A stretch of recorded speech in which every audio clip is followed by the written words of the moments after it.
Patsientkamizda ufisni gisteroskopiya amaliyotini yakunladik. Bu ayolimiz bir necha bor eko programmasini o'taganlar, boshqa klinikalarda endometriylari o'smagan, 2 marta embrion transfer bo'lgan, lekin natija kuzatilmagan. Mana oldimga PRP maqsadida keldilar. Lekin men gisteroskopiya qilganimda nimani guvohi bo'ldim?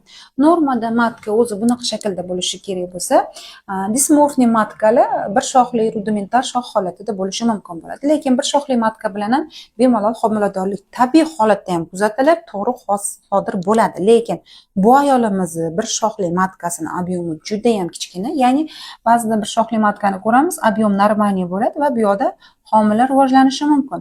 Lekin bu ayolimizniki ingichka instrumenti bilan birozgincha kattalikda karandash, ya'ni bitta qalami ingichkaligida juda ham trubasimon matkani guvohi bo'ldim. PRP amaliyotini bajarib qo'ydik, lekin bu ayolimizga katta ehtimollik bilan surrogat onalikni tavsiya beraman, sababi matka даже T-образный emas, однорогий ham trubasimon, juda ham ingichka, embriogenez jarayonida, ya'ni onalarning qornida baytida bu matka rivojlanishi sekin bo'lgan va matka to'liq shakllanmagan. Shu hisobdan kichkina rudimentar organ bo'lib qolib ketgan. Bu matka bilan homilador bo'lish afsuski juda ham qiyin. Shuning uchun surrogat onalikdan foydalanish bunaqa vaziyatda tavsiya beriladi.